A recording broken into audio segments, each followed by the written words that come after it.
سر پر دوپٹہ نہ ہو تو وضو ہو جاتا ہے؟ وضو ہو جاتا ہے، اور اس طریقے سے ایک ابو داؤد میں حدیث ہے، اس کو بھی غلط پریزنٹ کیا ہے کہ جو عورت ننگے سر ہوتی ہے اللہ تعالیٰ اس کی نماز قبول نہیں کرتا۔ وہ کسی نے اس کو اس حوالے سے پریزنٹ کر دیا ہے کہ جو عورت یعنی پردہ نہیں کرتی، عام حالت میں ننگے سر پھرتی ہے، وہ نماز پڑھے بھی تو قبول نہیں ہوتی۔ وہ یہ نہیں ہے، نماز کی حالت میں جس طرح مرد کے لیے ناف سے لے کے گھٹنوں کے نیچے تک ستر ہے نا، عورت کے لیے سر کا ڈھانپنا نماز پڑھنے کے دوران یہ فرض ہے۔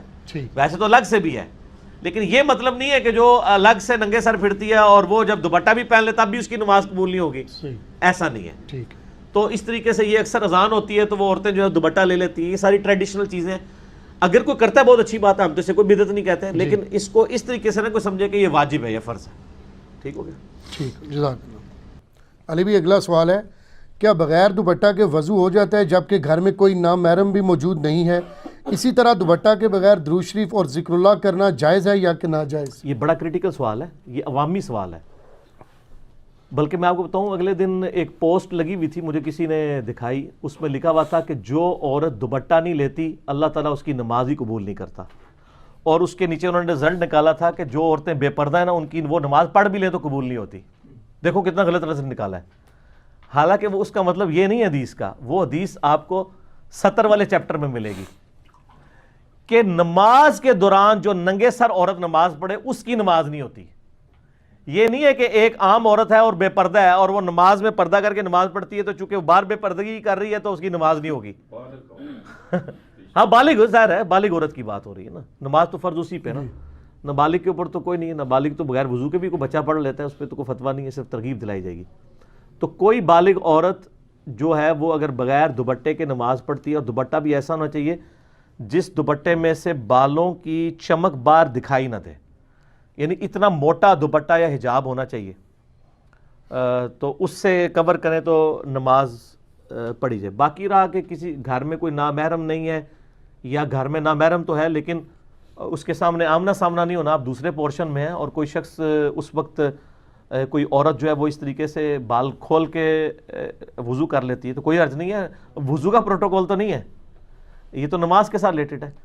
اور میں نے یہ بھی بتایا تھا کہ صحیح بخاری مسلم میں حدیث ہے کہ نبی علیہ السلام پگڑی کے اوپر بھی مسح کر لیتے تھے، اور اس کے تحت میں نے یہ بھی بتایا تھا جو عورت ایک دفعہ وضو کر کے حجاب پہن لے اور پھر بعد میں وہ حجاب اتارے نا، تو جتنی دیر تک حجاب پہن کے رکھی ہے اس دوران اس کو حجاب اتار کے سر کا مسح کرنے کی ضرورت نہیں، اس کے اوپر سے بھی کر سکتی ہے، جیسے کہ جرابوں اور موزوں پہ مسح ہو سکتا ہے، پگڑی کے اوپر یہ قیاس کیا۔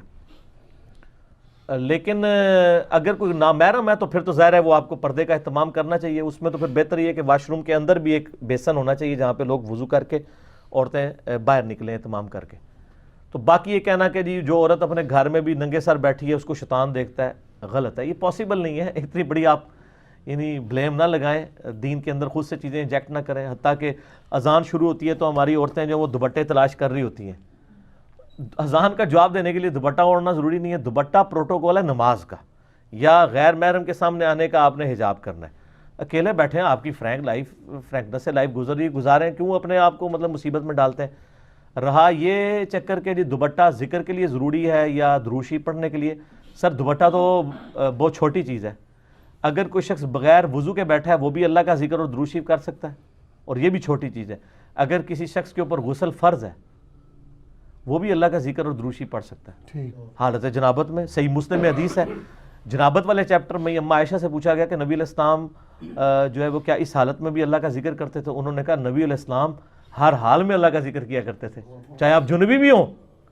اور جامع ترمذی میں حضرت علی رضی اللہ تعالیٰ عنہ علیہ السلام سے روایت ہے کہ مولا علی کہتے ہیں کہ نبی علیہ السلام کو حالت جنابت کے علاوہ کوئی اور حالت قرآن پڑھنے سے مانع نہیں ہوتی تھی، آپ جنابت کی حالت میں قرآن نہیں پڑھتے تھے اور باقی ہر حالت میں قرآن پڑھ لیتے تھے، یعنی بغیر وضو کے بھی پڑھ لیتے تھے۔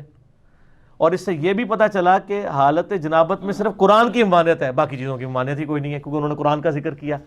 سر ذکر تو اس کا تو کوئی پروٹوکول ہی نہیں ہے، الذین یذکرون اللہ قیاما وقعودا وعلی جنوبہم، اٹھتے بیٹھتے چلتے پھرتے آپ نے اللہ کو یاد کرنا ہے سر، تو اس میں کوئی پروٹوکول نہیں ہے کہ آپ نے جو ہے وہ بغیر یعنی وضو کے نہیں کر سکتے، یا یہ وہ پھر اس میں وہ کہہ رہے ہوتے ہیں دیکھیں جی وہ اللہ کا ذکر بڑی بلند چیز ہے، آپ کو خوشبو لگا کے وضو کر، سر یہ ساری چیزیں آپ نے، اور اس میں عرض کر دوں جی سر سب سے گرم ذکر ہے جو لا الہ الا اللہ. جی آپ نہیں بتایا ہوا نا سر, ہم آپ کو ہی بتاتے ہیں.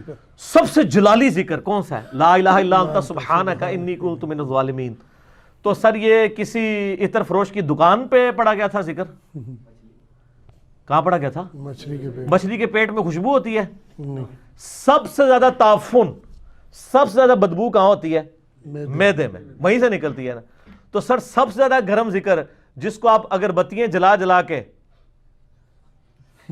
خوشبوئیں مل مل کے کرتے ہیں اپنے گھروں میں, جس شخص نے یہ ذکر کیا تھا 3 دن اور 3 رات تک, اس نے تو وہاں پہ کیا تھا, وہاں تو اس کو پھر ذکر نہیں کرنا چاہیے تھا, دل میں ہی کرتا. تو اس میں دل کا ذکر نہیں ہے, اس میں کیا وہ پکارا, ہمیں پکارا اللہ کی یاد, لا الہ الا انت سبحانک انی کنت من الظالمین. سورۃ الانبیاء میں آیا, اور اللہ تعالیٰ نے فرمایا سورہ الصفات میں کہ اگر یونس اس دعا کے ساتھ ہمیں یاد نہ کرتا, ہائے ہائے ہائے, تو پھر اسی دن مچھلی کے پیٹ سے نکالا جاتا جس دن کے مردے نکالے جائیں گے, یعنی قیامت تک, یعنی وہ مچھلی یونس کی قبر بن جاتی اگر وہ یہ دعا نہ کرتا. اس سے کئی رزلٹ نکلے.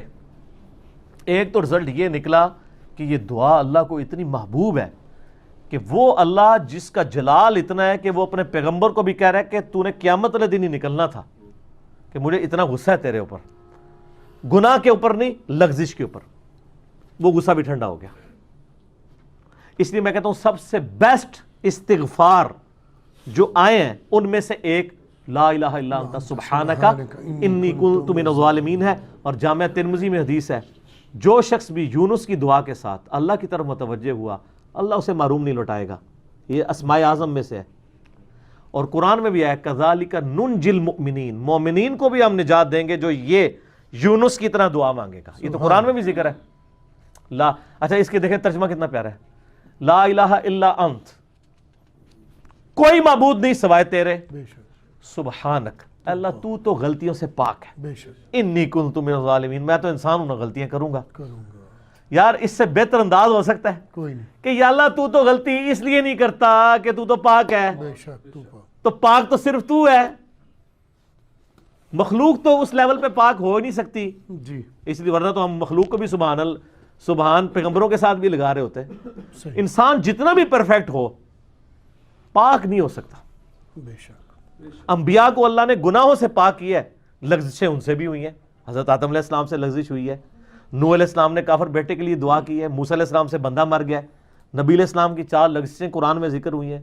غزوہ احد پہ بددعا نکل گئی تھی زبان سے, تو وہ سورہ آل عمران میں آیا کہ آپ کو کوئی اختیار نہیں ہے, آپ نے بددعا دی ہے, اللہ چاہے تو ان کو ہدایت دے. اور پھر اسی خالد ابن ولید کو ہدایت بھی مل گئی, اور اسی مبارک زبان سے جس سے بددعا ملی تھی سیف اللہ کا لقب بھی مل گیا.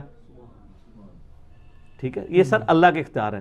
پرفیکٹ صرف گاڈ ہے, بے شک. اس کی کوئی مخلوق بھی پرفیکشن میں اس لیول پہ نہیں جا سکتی. مخلوق کی, یہ اللہ کا نقص نہیں ہے بلکہ مخلوق کا نقص ہے کہ جو مخلوق ہوگا نا وہ پرفیکٹ نہیں ہو سکتا. جیسے خالق ہمیشہ سے ہے, مخلوق ہمیشہ سے ہو ہی نہیں سکتی.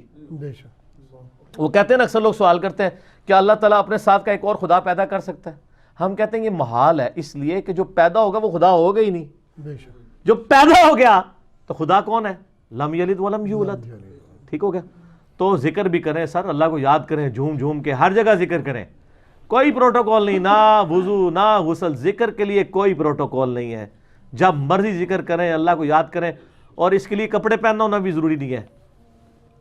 اکثر لوگ یہ سمجھتے ہیں کپڑے پہننا ضروری ہے, نہ کوئی ضروری نہیں ہے.